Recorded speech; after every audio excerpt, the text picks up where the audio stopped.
Hi everyone, welcome to Cynthia Brainery. तो आप सभी का agriculture current affairs and GK 2022 के 7th एपिसोड में स्वागत है। हमारे जो एग्रीकल्चर करंट अफेयर के एपिसोड्स हैं, they are very important for all the competitive exams related to agriculture और हॉर्टिकल्चर। अभी ASRB AO का एग्जाम भी है 10th मई को। तो जो भी एस्पिरेंट्स हैं उन सभी को हमारी तरफ से ऑल दी बेस्ट। एंड और भी जो भी ICR के जो एग्जाम्स हैं, ICR JRF का एग्जाम होना है, अभी ICR SRF का एग्जाम होना है, उसमें भी current affairs related to agriculture वो बहुत इंपॉर्टेंट है। तो उन सभी एग्जाम्स के लिए भी जो हमारे एग्रीकल्चर करंट अफेयर एपिसोड्स हैं वो बहुत इंपॉर्टेंट है। तो हो सकता है आप अपने कलीग्स के साथ, अपने फ्रेंड्स के साथ जितना हो सकता है आप लोग शेयर करें, सब्सक्राइब करें और फॉलो करें सिंशिया ब्रेनरी को। साथ में हमारे जो भी दूसरे वीडियोज हैं, एग्रीकल्चर MCQ सीरीज हैं, जनरल एग्रीकल्चर की, हॉर्टिकल्चर की, बैचलर साइंस की, जो कि specially for the ICR JRF SRF net के एग्जाम के लिए बहुत इंपॉर्टेंट है, या दूसरे जो IBPS एग्रीकल्चर फील्ड ऑफिसर का एग्जाम है, या जो हमारे जो ADO के एग्जाम होते हैं उनके लिए भी बहुत इंपॉर्टेंट है। So stay tuned with सिंशिया ब्रेनरी।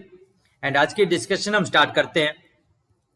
आज का हमारा फर्स्ट क्वेश्चन है, crop and PQMS R dash for export import of agricultural commodities and pesticides registration. जो क्रॉप एंड PQMS आर, ये क्या है जो कि इंपॉर्टेंट है for the export import of agricultural commodities की एक्सपोर्ट इंपोर्ट के लिए और पेस्टिसाइड्स की रजिस्ट्रेशन के लिए। तो ये सब क्या है? क्रॉप एंड PQMS क्या है? सेंट्रली स्पॉन्सर्ड स्कीम्स हैं, स्टेट स्कीम्स हैं, या ऑनलाइन पोर्टल्स हैं, या क्रॉप मॉडल्स हैं? तो इसका राइट आंसर है आपका सी, ऑनलाइन पोर्टल्स है। ये क्रॉप एंड PQMS जो है ये ऑनलाइन वेब पोर्टल्स हैं, राइट। इसमें आप देख सकते हैं कि जो हमारे union minister for agriculture and farmer welfare हैं, राइट, श्री नरेंद्र सिंह तोमर, उन्होंने रिसेंटली 2 ऑनलाइन पोर्टल लॉन्च किए, राइट। एक तो है आपका क्रॉप पोर्टल। जो आपका क्रॉप पोर्टल है उसका क्या मतलब है?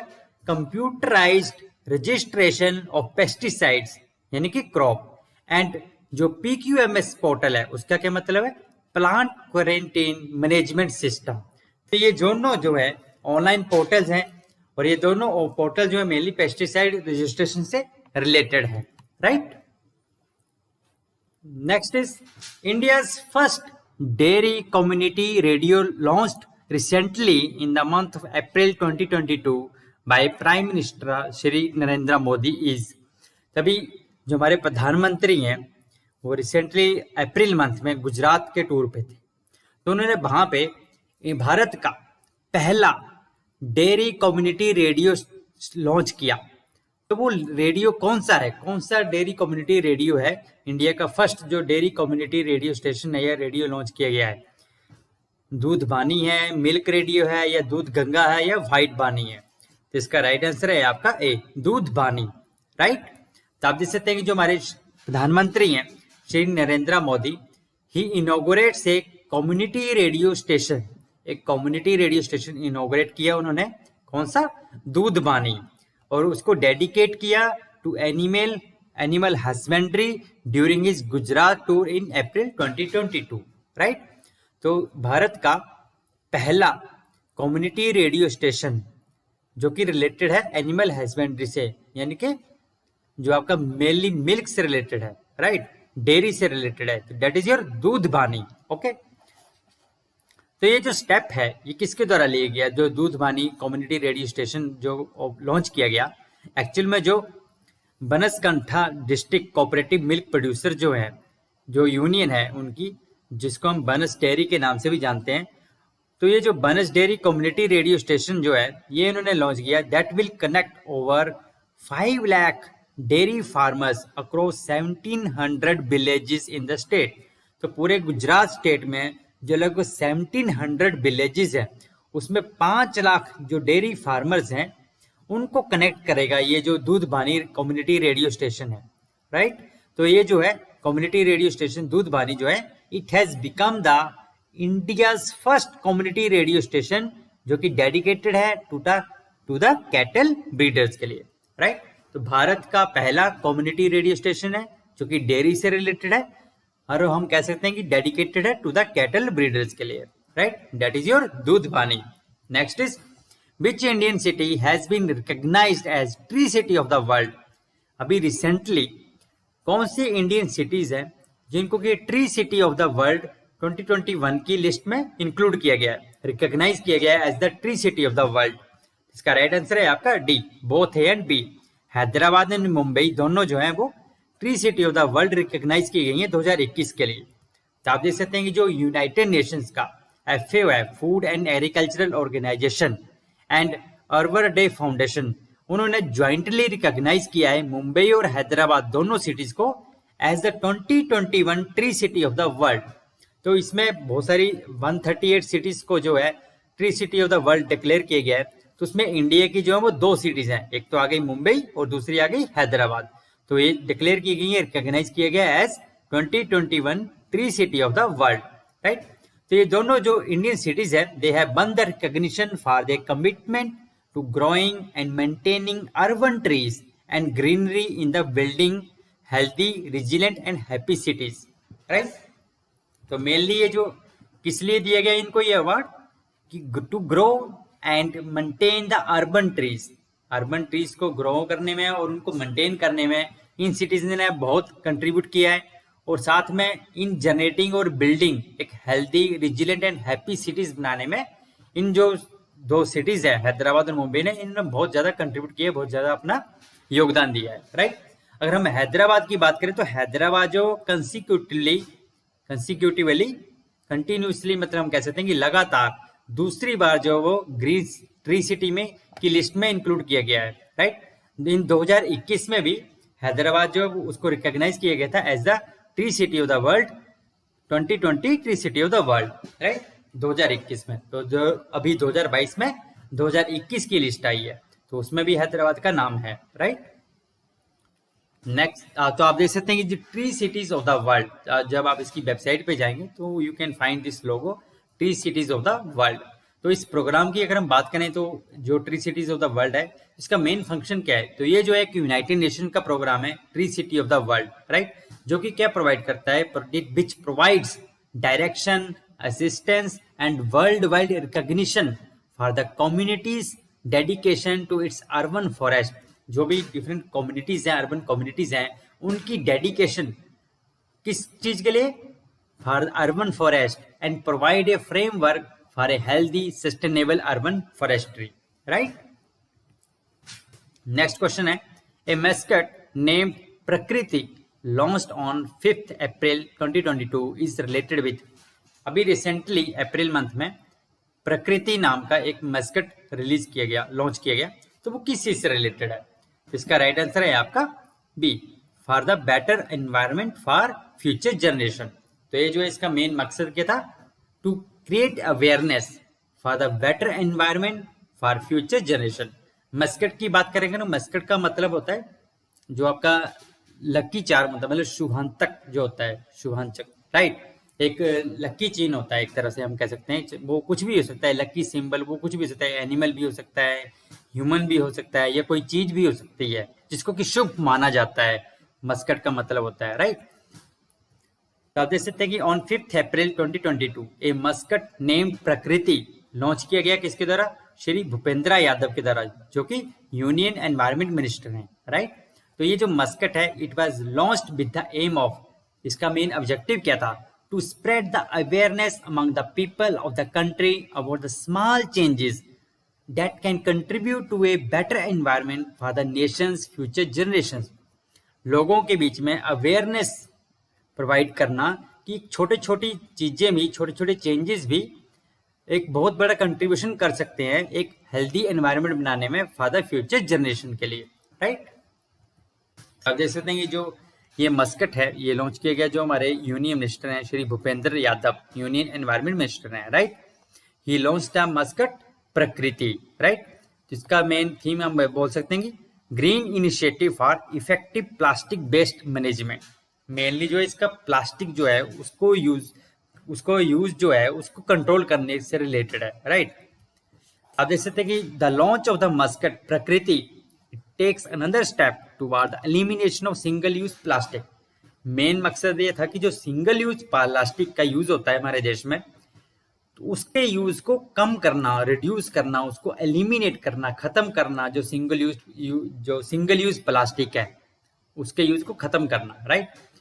Along with the launch of the Muscat, various other green initiatives were also launched. और भी दूसरे बहुत सारे ग्रीन इनिशिएटिव लॉन्च किए गए हैं गवर्नमेंट ऑफ इंडिया के द्वारा। और जो गवर्नमेंट है हमारी भारत सरकार जो है वो प्लान कर रही है to phase out the single use plastic by 2022।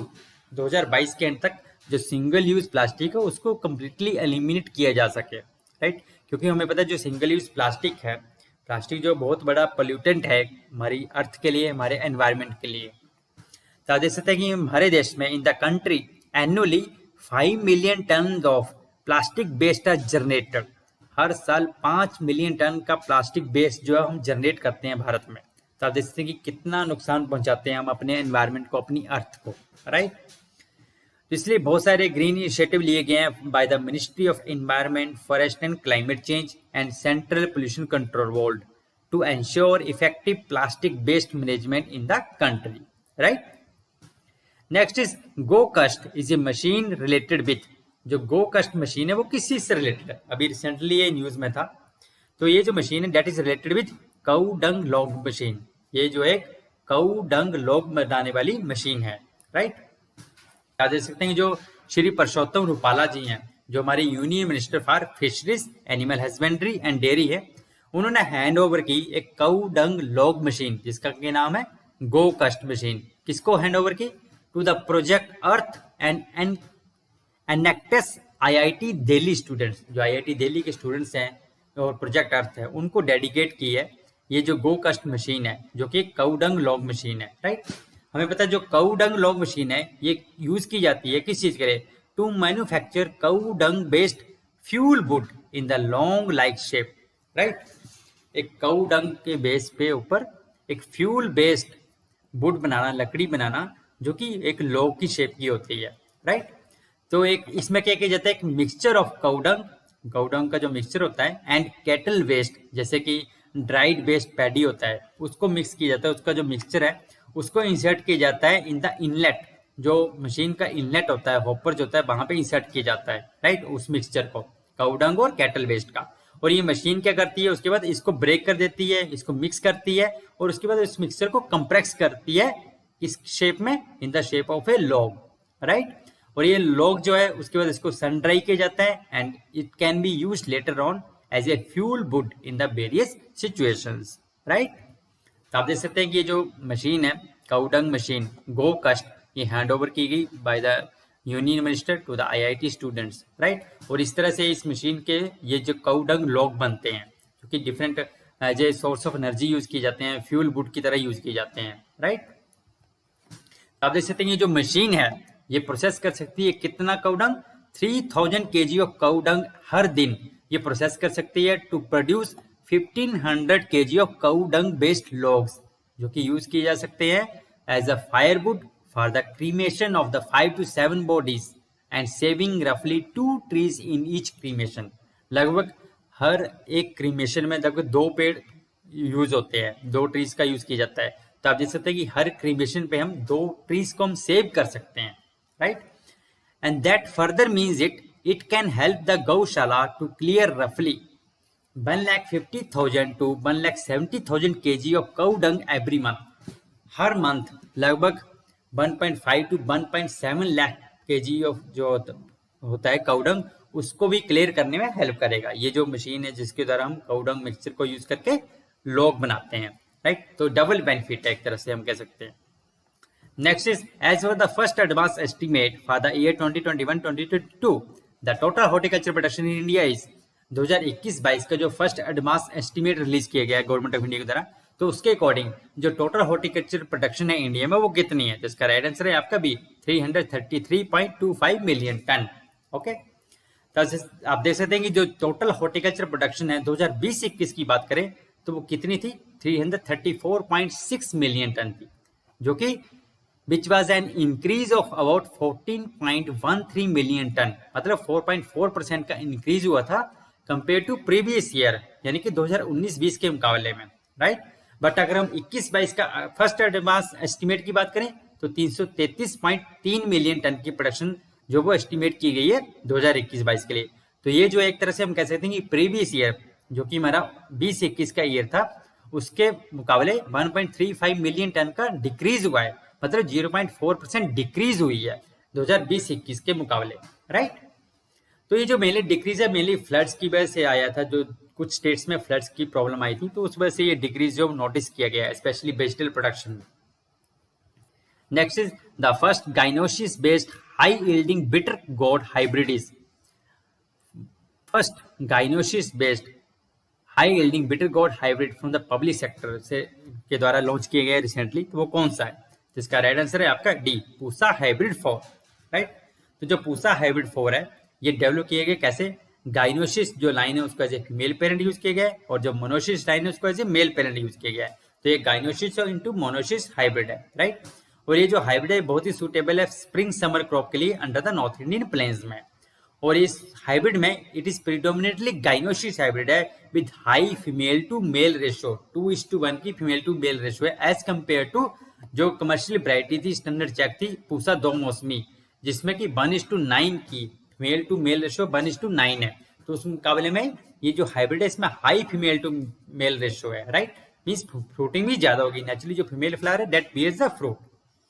तो ये जो प्रोडक्शन ऑफ फीमेल फ्लावर है और fruit set and the growth of the plant ये इफेक्ट होती है अब 40 डिग्री सेल्सियस टेम्परेचर। बट अगर 40 डिग्री सेल्सियस से ऊपर चला जाए टेम्परेचर तो जो फीमेल फ्लावर प्रोडक्शन है वो डिक्रीज हो जाती है इस गाइनोसिस हाइब्रिड में। आप देख सकते हैं ये पूसा हाइब्रिड 4 की पिक्चर है। Next is Karan Narendra and Karan Vandana are the varieties of, Karan Narendra and Karan Vandana किसकी वैरायटी है? इसका राइट आंसर है आपका सी, भीट की वैरायटी है। ये दोनों जो रिसेंटली रिलीज वैरायटीज हैं भीट की, करण नरेंद्रा एंड करण बंदना। तो आप देख सकते हैं अगर हम करण नरेंद्रा की बात करें तो राइट, तो ये जो रिकमेंड की गई है for the irrigated timely sown conditions के लिए, जैसे कि जो नॉर्दर्न टाइमली सोल कंडीशंस है इरिगेटेड, जैसे कि पंजाब, हरियाणा, दिल्ली, राजस्थान के लिए, तो उन जगह के लिए वैरायटी रिलीज की गई है, भीट की वैरायटी है, जिसका कि एवरेज यील्ड की बात करें तो लगभग 61.3 क्विंटल पर हेक्टेयर की एवरेज यील्ड हो सकती है, राइट। और अगर हम मैच्योरिटी की बात करें तो 143 डेज में ये मैच्योर होकर तैयार हो जाती है। और इस वैरायटी में स्ट्रॉन्ग स्टेम स्ट्रेंथ जो है वो काफी स्ट्रॉन्ग है, मतलब लॉजिंग के लिए टोरेंट है ये वैरायटी। और साथ में ये वैरायटी जो है वो स्ट्राइप एंड लीफ रस्ट के लिए भी रेजिस्टेंट है जो करण नरेंद्र है, और हाईली रेजिस्टेंट है करनाल मट के लिए एंड लूस मट के लिए भी हाईली रेजिस्टेंट है, राइट। और इसमें गुड चपाती मेकिंग क्वालिटी है, राइट। इस जो करण नरेंद्र वैरायटी है। अगर हम करण बंदना की बात करें तो ये जो वैरायटी है ये variety this variety is high input responsive heat variety है for the early sowing conditions के लिए, राइट। और ये वैरायटी भी लीफ रेस्ट और स्ट्राइप रेस्ट के लिए रेजिस्टेंट है, भीट ब्लास्ट के लिए भी रेजिस्टेंट है, और मॉडरेटली रेजिस्टेंट है करनाल मट और लूज मट के लिए, राइट। जो इसमें 1000 ग्रेन वेट की बात करेंगे ना, जिसको हम टेस्ट वेट भी कहते हैं, वो है 44 ग्राम, और इसमें भी गुड चपाती मेकिंग क्वालिटी है और हाई प्रोटीन कंटेंट है लगभग 11.6%, right. So this is all about today. अगर आपको वीडियो अच्छा लगा तो शेयर करें, सब्सक्राइब करें एंड लाइक करें। स्टे ट्यून्ड विद सिंशिया ब्रेनरी। जय हिंद, थैंक यू।